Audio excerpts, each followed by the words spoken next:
할렐루야. 고맙습니다. 우리 옆에 있는 분들에게 인사하며 교제하시겠습니다. 잘 오셨습니다.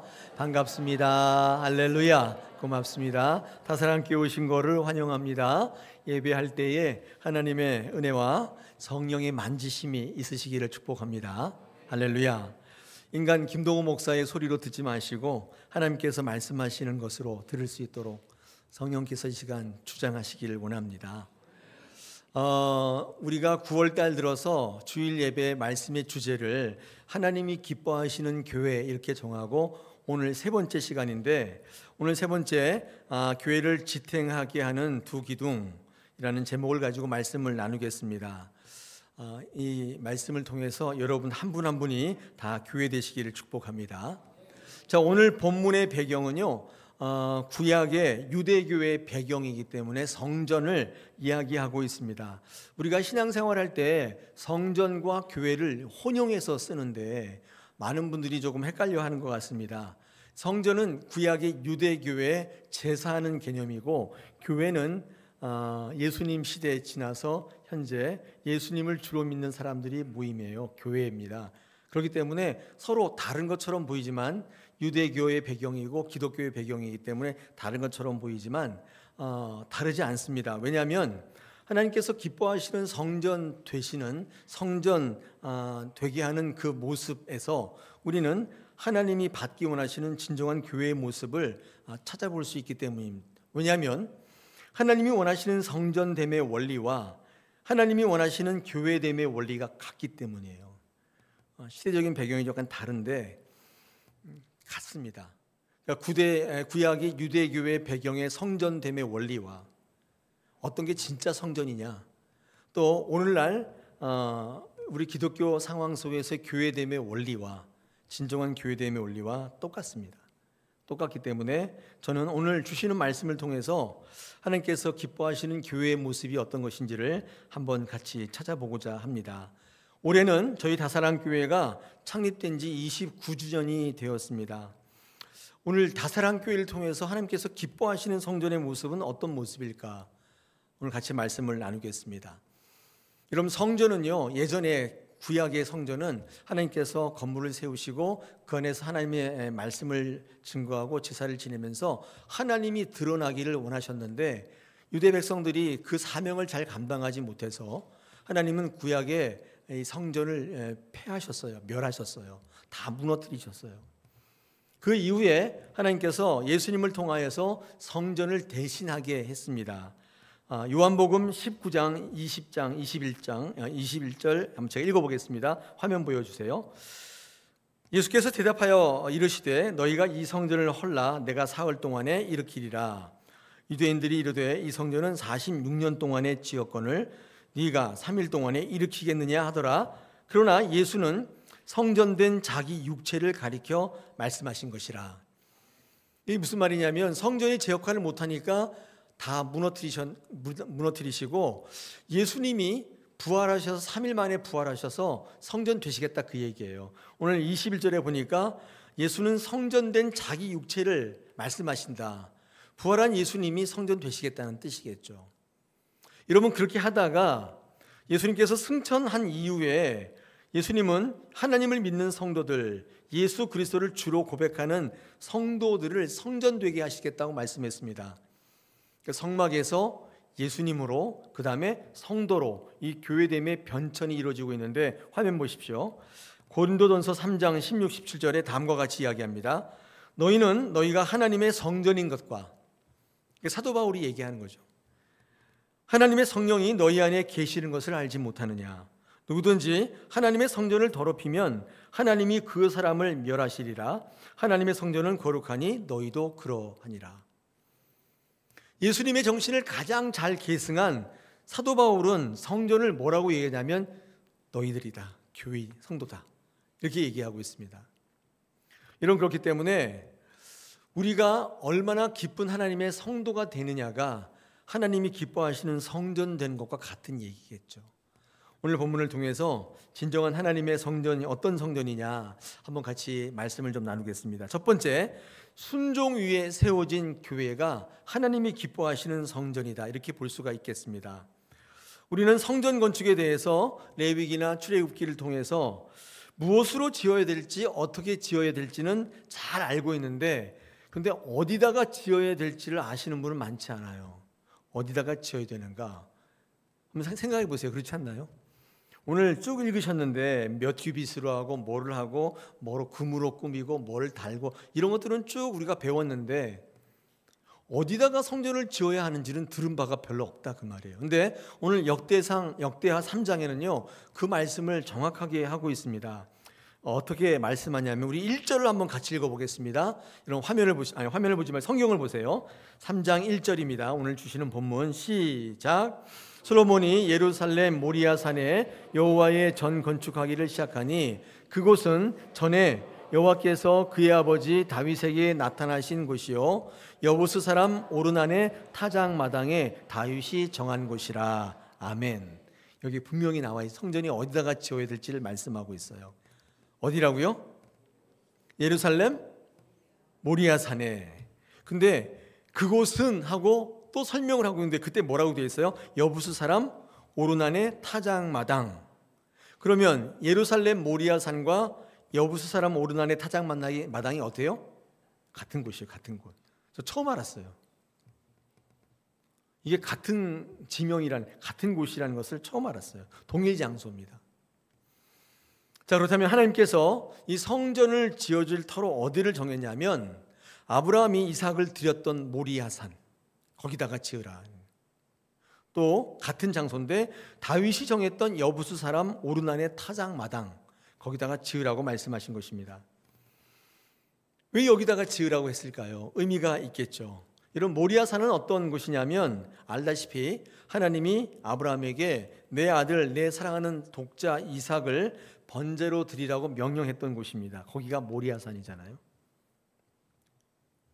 하나님은 아브라함을 시험하시려고 아브라함에게 이해할 수 없는 명령을 내리셨습니다. 창세기 22장 1절 2절 제가 읽어보겠습니다. 화면 보시면 그 일 후에 하나님이 아브라함을 시험하시려고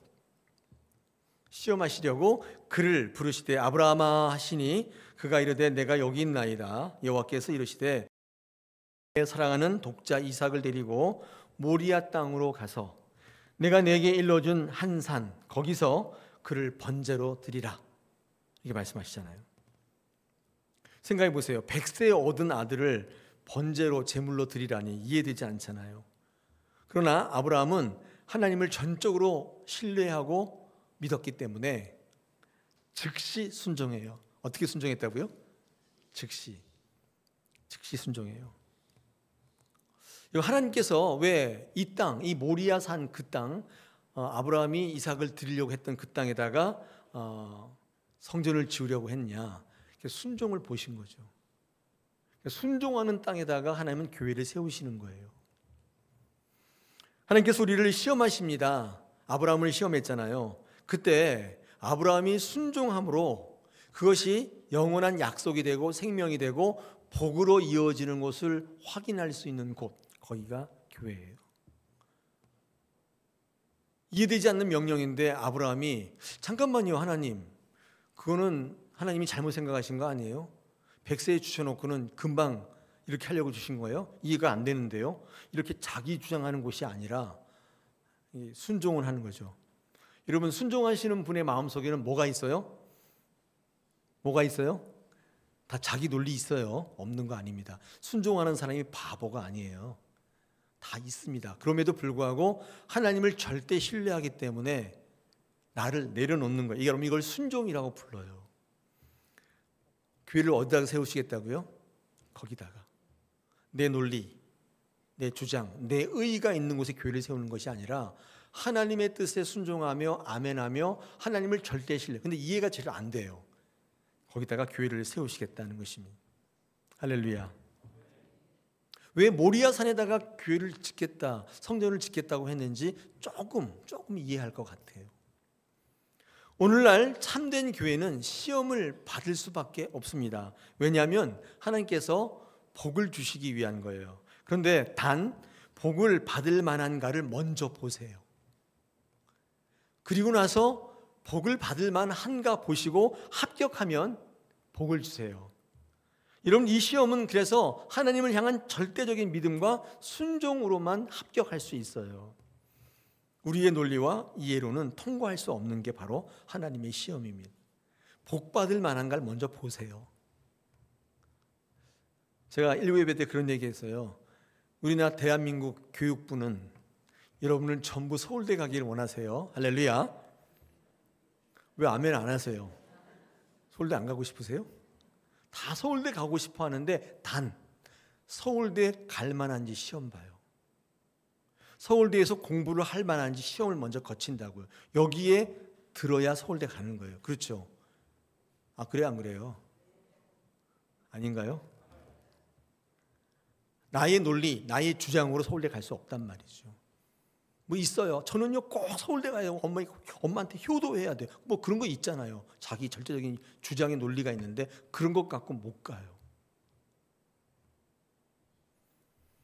하나님은 복을 받을 만한 걸 먼저 보시고 복을 주신다. 그래서 여러분, 복이 흐르는 교회는요 반드시 시험이 있게 돼 있어요. 시험이 없을 수가 없어요. 여기서 그러면 하나님이 우리에게 주시는 복이 뭐냐, 이거 꼭 아셔야 돼요. 근데 복과 비슷한 게 은사거든요. 이 두 가지를 제가 한번 차이를 얘기해 드리고 넘어가겠습니다. 여러분, 성경에서 말하는 복, 하나님이 말하는 복은 내가 원하는 그 어떤 게 아니라 하나님을 의미합니다. 하나님이 복이에요. 이게 무슨 말이냐? 하나님의 계획, 하나님의 비전, 하나님의 바램, 하나님의 소원, 이게 하나님이에요. 하나님. 그러므로 하나님의 복을 받는다는 것은 이 하나님의 것과 일치를 이루는 거예요. 이게 하나님을 복을 받는다는 의미입니다. 하나님이 복을 주시는 의미는 하나님과의 일치와 연합을 이루게 하겠다는 뜻이에요. 우리 젊은이들이 잘 부르는 원하고 바라고 기도합니다 찬양 가사 중에 이런 게 있어요. 하나님의 꿈이 나의 비전이 되고, 예수님의 성품이 나의 인격이 되고, 성령님의 권능이 나의 능력 되기를 원하고 바라고 기도한다. 이게 무슨 말이냐면 하나님과 일치되기를 원한다. 이거 복을 찬양하는 거거든요. 사실 하나님과 연합되기를 원한다. 이게 끝내주는 복이라는 뜻이에요. 왜 그래요? 하나님과 일치하면 하나님의 것이 내 것이 되고, 하나님의 무한한 것들이 내게로 넘어오고 교류가 일어나잖아요. 일치라는 게 그런 거 아니에요? 연합된다는. 하나님이 여러분에게 주시고자 하는 복, 교회를 통해 주시고자 하는 복은 바로 이 복입니다. 그래서 교회는요 어떤 걸 하든지 무엇을 하든지 하나님과 일치를 이루셔야 돼요. 교회는 이것을 이루기 위해서 목회합니다. 그렇다면 내가 받기 원하는 그 무엇들이 있잖아요. 돈, 건강, 출세, 합격. 그럼 이거 뭐예요? 이거 복 아니에요? 근데 복이라고 부르기에는 좀 이거를 은사라고 부르면 딱 맞습니다. 은사는 뭐냐면 하나님의 나라에 쓰시기 위해서 하나님께서 우리에게 주시는 거예요. 내가 하나님의 나라를 위해서 쓰겠다고 하면, 하나님 주신 사명을 감당하겠다고 하면 그것만 주시는 게 아니라 능력을 같이 주세요. 이런 것들을 같이 주세요. 돈도 주시고 건강도 주시고 출세도 하게 하시고 사업도 잘 되게 하시고 돈도 벌게 하시고 합격도 시켜주시고, 그걸 가지고 하나님의 나라를 쓰겠다고 하니까 하나님이 아울러 그걸 주시는. 아니, 사명 감당하는데 뭐가 있어야 하죠. 그래서 돈 많이 벌면 좋아요, 안 좋아요? 좋아요. 너무 좋아요. 그거 가지고 하나님의 나라를 위해 쓰기도 하지만 어떻게 해요? 나도 좀 쓰고. 네. 없는 것보다 낫잖아요.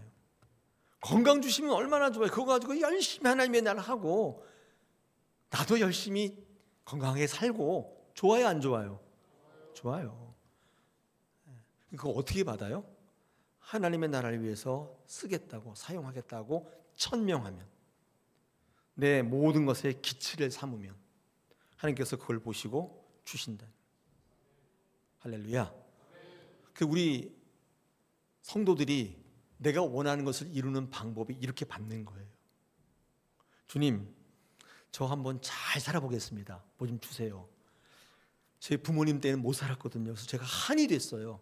돈 좀 많이 벌게 해주세요. 한번 그럴듯하게 살아보게. 안 주십니다. 안 줘요. 제가 해봤어요. 안 줘요. 이렇게 해보세요. 주님, 제게 물질 줘보세요. 제가 하나님의 나라를 위해서 쓰겠습니다. 하나님의 교회를, 하나님의 성도들을 복되게 할 때 제가 그걸 쓰겠습니다. 누워서 사업해도 돈 벌려요. 잘 되게 하세요. 그 전에 시험하세요. 저 사람이 물질을 많이 가져도 되는지를 시험하시고. 여러분, 그러므로 하나님의 복과 은사를 선포하는 교회들은 시험이 있을 수밖에 없어요. 오늘 이 시간에 교회에 오셨잖아요. 근데 내가 하나님의 참된 교회가 되기 위해서 내게 이 교회에 시험이 있다는 사실을 알게 된 것은 오늘 여러분 굉장히 중요한 수학이에요.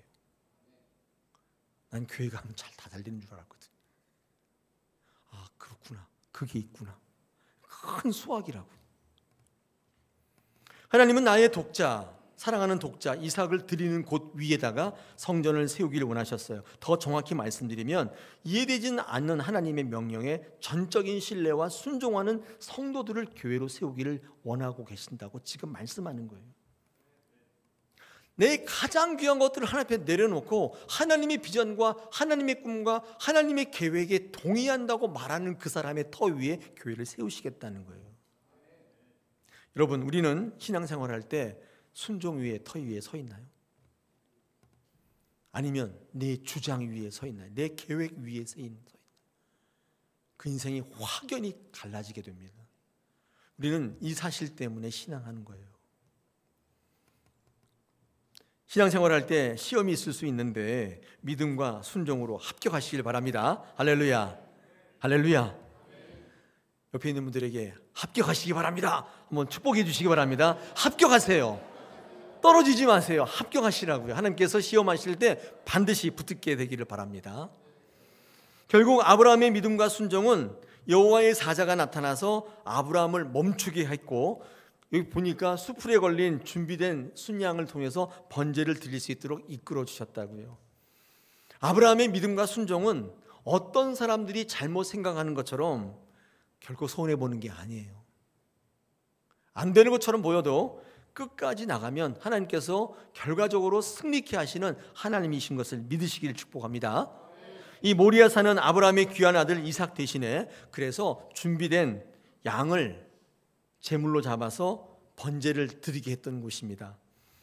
여러분, 이 모양은요 예수 그리스도의 십자가와 닮아 있습니다.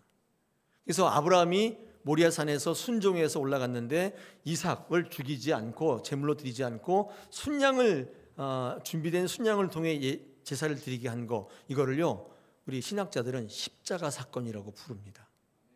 왜 그러냐면 생각해 보세요. 우리가 죽어야 될 자리인데 예수 그리스도께서 어린 양 되어서 대신 죽으신 자리가 어디예요? 거기가 십자가 자리예요. 어떻게? 이삭과 어떻게 해요? 닮아 있잖아요. 이삭이 죽어야 되는 자리인데 이삭을 죽이지 않고 준비된 제물로 제사를 드리게 했단 말이에요. 여러분, 예수님이 십자가 서 있는 그 골고다는 사실 우리가 죽어야 되는 자리예요. 예수님이 대신 죽으신 거예요.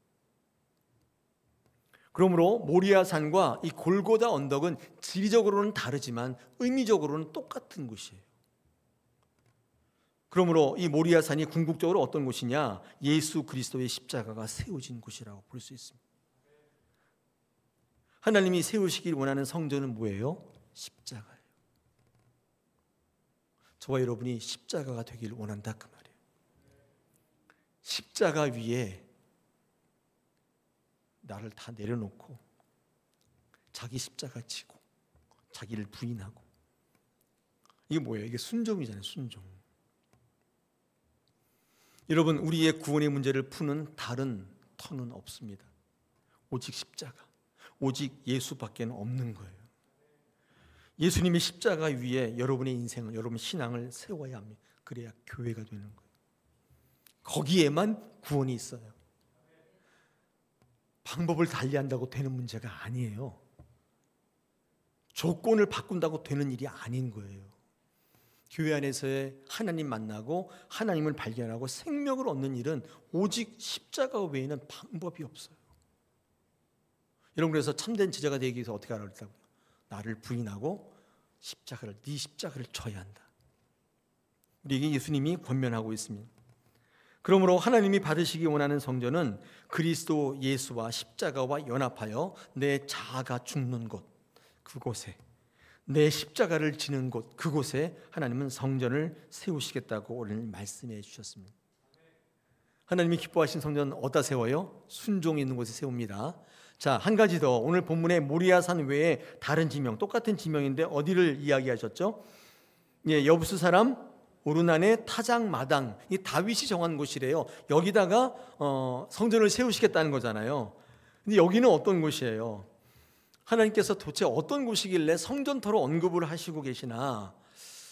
여러분, 이 오르난의 타작 마당을 우리가 알기 위해서는 성경을 좀 보셔야 되는데, 우리 사무엘하 24장, 역대상 21장, 제가 이것만 알려드릴게요. 나중에 쳐다보세요.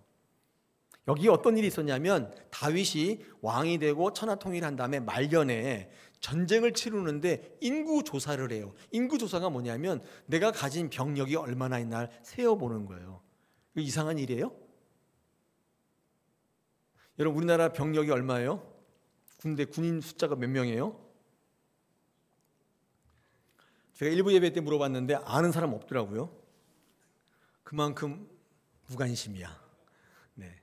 60만이라는데 도대체 언제적 얘기를 하는 거예요? 네. 지금 아이를 안 낳으니까 막 줄어가지고 상당히 줄었습니다. 몇 명일까요? 네? 40만 너무 줄였는데? 네. 좀 더 쓰세요. 예? 45만. 네. 지금 우리나라에서 발표한 게 45만인데 작년인가 재작년에 50만이었어요.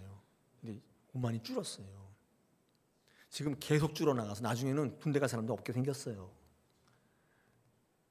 여러분, 그 세어야 전쟁할 수 있지 않아요? 병력이 도대체 몇 명인지는 모르는데 어떻게 정치하고 어떻게 전쟁을 합니까? 그런데 그거 셌다고 하나님께서 벌을 내리셔서 이스라엘 백성 7만 명이 죽어나갔어요. 엄청난 벌을 받았는데 이 징벌이 언제 멈추냐면 다윗이 여부스 사람 오르난의 타작 마당을 사서 거기서 번제를 드릴 때 회개의 제사를 드린 거죠. 그때 하나님의 진노의 칼이 멈춰요. 바로 거기가 오르난의 타작 마당이에요. 여러분, 이곳은 어떤 곳인가요? 다윗의 회개가 있는 곳이고 하나님 앞에 자기 잘못을 고백하며 나갔던 곳인데 아까 이삭과 마찬가지로 이해가 되지 않는 거예요. 아니, 전쟁하는데 병력 생기게 그게 무슨 잘못이에요? 여러분, 다윗은 전쟁할 때 한 번도 병력을 세본 적이 없어요. 이상하죠? 왜 그랬을까요? 그만큼 하나님을 절대 신뢰했어요. 전쟁은 숫자로 하는 게 아니라고 믿었기 때문이에요. 그래서 곳곳에 다윗의 고백이 전쟁의 주인은 하나님이시다. 계속 고백하고 있어요. 그런 하나님을 고백했는데 내가 실제로 숫자를 센다면 그건 뭐예요? 아니잖아요, 그거는. 그래서 완전히 맡기고 병력이 몇 명이든지 간에 전쟁하면 무조건 이겼어요. 근데 말년에 이제 왕도 되고 천하도 통일하니까 교만이 찾아왔나 봐요. 그래서 병력을 셌는데 하나님께서 이 이스라엘을 쳐가지고 7만 명이 죽게 했습니다. 그런데 순종하던 이 아브라함이 다시 회개해서 돌아섰을 때 그 벌이 멈춰요. 거기다가 교회를 세우시겠다는 것입니다. 의미가 조금 머리에 들어오시죠? 여러분, 회개란 뭐냐면 말로만 고백하고 여전히 자기로 존재하는 것은 회개가 아닙니다. 회개는 뭐냐면 말로 고백도 물론 필요하지만 하나님께로 돌이키는 거예요. 하나님께로 돌아가는 것입니다. 그러므로 회개는 또 다른 순종의 이름이에요. 순종의 이름이 많거든요. 회개하려면 순종 안 하면 어떻게 회개를 해요? 회개는 또 다른 순종의 이름이잖아요. 내가 어떤 논리나 주장을 가지고 막 무엇인가를 했을 때 어떤 경로를 통해서 하나님의 말씀과 원칙에 충돌된다고 하는 것을 발견했다면 끝까지 나를 고집하는 게 아니라 하나님으로 돌이키셔야 돼요. 이게 회개라고 하는 거예요. 이게 회개예요. 근데 어떤 경로를 통해서 이게 하나님 듣고 이게 아닌데 라고 발견했는데 계속 자기를 주장하면 이건 회개하는 게 아니에요. 끝까지 가겠다는 거예요. 여러분, 설득당하십시오. 할렐루야. 네. 아까 순종하는 사람 마음에 뭐가 있다고요? 예, 여전히 자기 생각이 있어요. 갈릴레오가 그랬다잖아요. 그래도 지구는 도는데. 코페르니쿠스인가? 네. 법정에서 뭐 인정을 했지만 나가면서 그래도 지구는 도는데.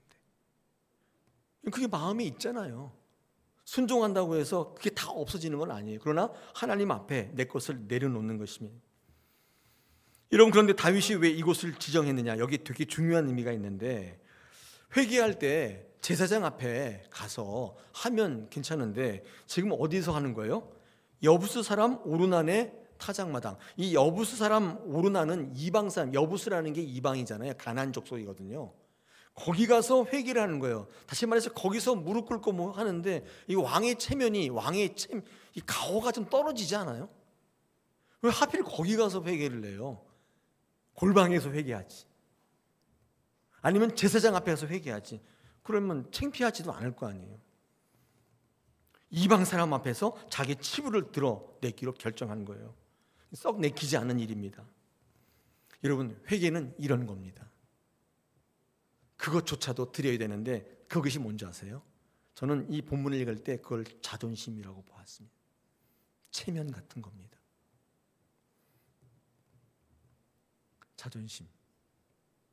우리가 가지고 있는 가장 최악의 통로예요. 사단이 들어오는 통로입니다. 여기를 계속 봉쇄하지 않으면 항상 거기를 타고 사단이 들어와요. 기분 나쁘면 천국도 안 간다고 그랬잖아요. 도대체 그 기분이 뭔데 천국을 포기하는 거예요? 이제까지 받은 은혜를 다 쏟아버려요. 다 엎어버려요. 10년, 30년, 50년 쌓았던 신앙의 탑을 한순간 무너뜨려버려요. 이유가 뭐냐? 기분 나쁘다는 거예요. 자존심 상했다는 거예요. 저도 그래요. 저도 기분 나쁘면 뭐 설교할 마음이 싹 사라져요. 어느 날은요, 어떻게 설교했는지 잘 모르겠어요. 그리고 이 자리에 앉아 있으면 자괴감이 몰려와요. 여러분도 마찬가지겠죠. 신앙생활할 때 여러분 기분 나쁘게 하면, 그렇죠? 우리 옆에 있는 분들에게 우리 한번 권면합시다. 기분 나쁘게 하지 마세요. 예, 기분 나쁘게 하지 마세요. 네. 기분 나쁘게 하지 마세요. 근데 다윗은요, 그것조차도 드리겠다는 거예요. 그때 죄를 범하였으나 그곳에 용서와 회복이 선포됩니다. 여러분, 용서와 회복은 순종이 있는 곳에 선포되는 거예요. 끝까지 내가 버티면 용서와 회개는 없어요. 계속 꼬여 나가요. 계속 악화의 일로를 걷게 돼요. 결과적으로는 하나님과 떨어지고 교회와 떨어지고 다 떨어져서 혼자 외톨이가 돼요. 그럴 필요가 뭐에 있어요? 하나님이 교회를 세우시겠다. 바로 그 자리, 회개의 자리인데, 이런 회개도 순종의 자리인 거예요. 순종이 얼마나 큰 것인가를 우리에게 말씀하고 있어요. 여러분, 우리 다사랑교회가 이 순종의 기반 위에 세워져야 합니다. 할렐루야.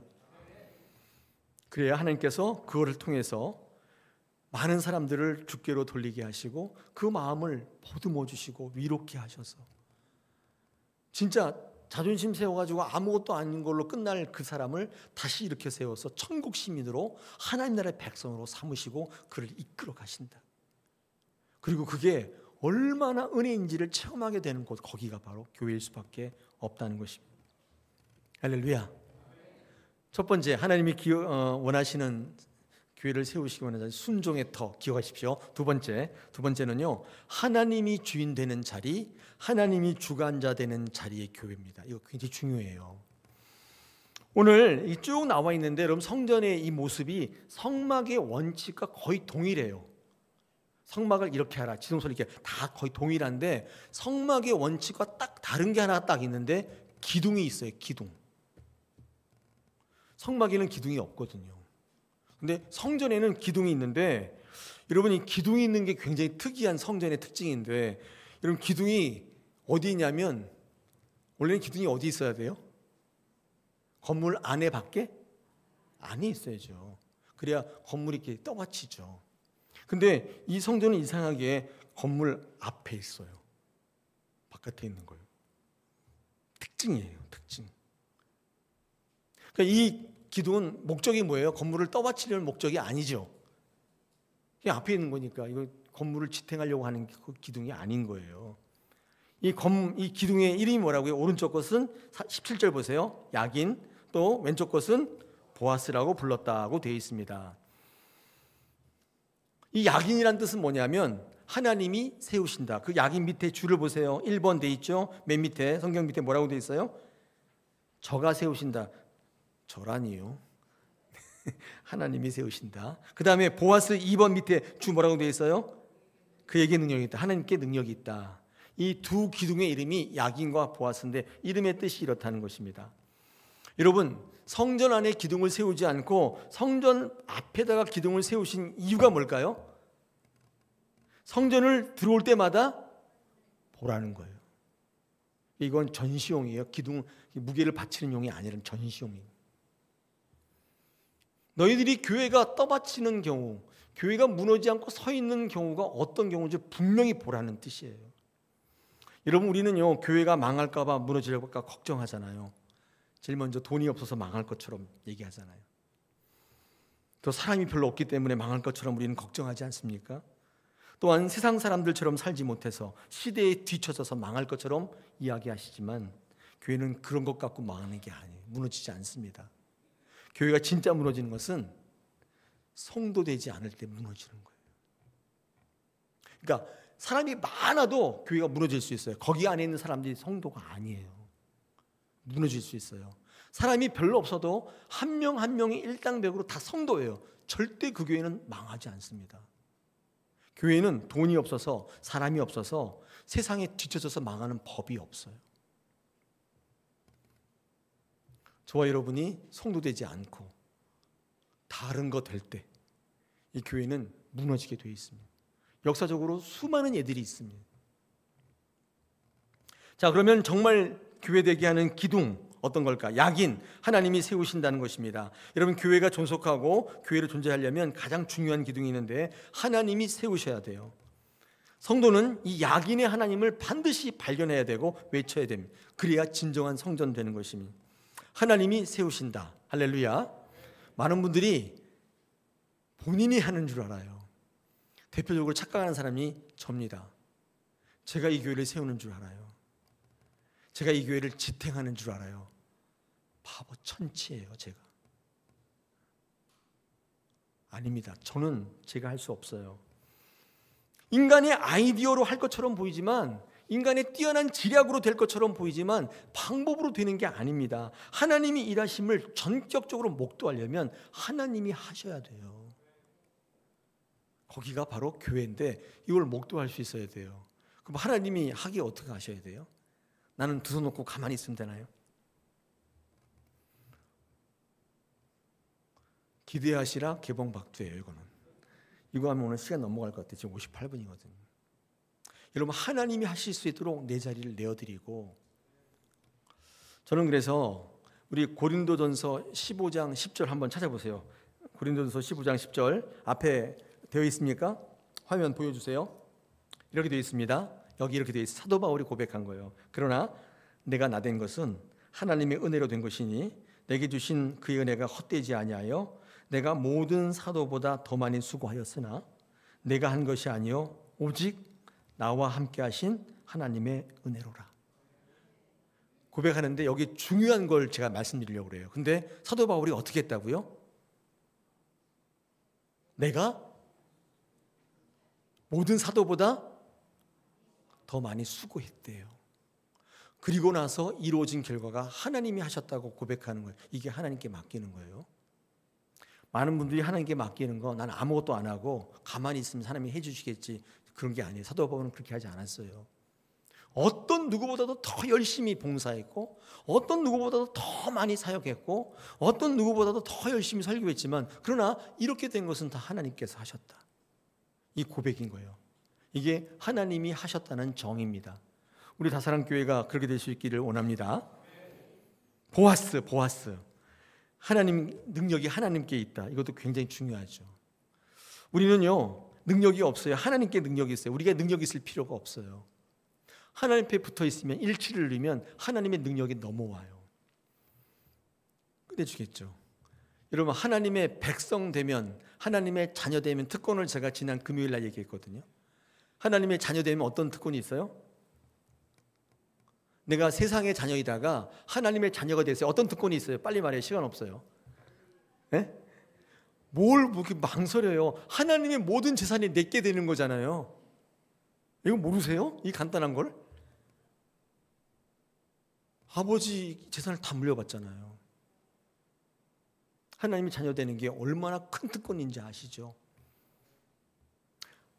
여러분, 하나님의 백성 되면 어떤 특권이 있다고요? 기억나세요? 하나님이 보호해 주세요. 하나님의 나라의 백성이 되면 하나님 나라 정부에서 여러분을 보호해 줘요. 우리 조지아에서 우리 국민이 체포 구금됐을 때 우리나라가 전 세계를 뛰어서 데리고 오잖아요.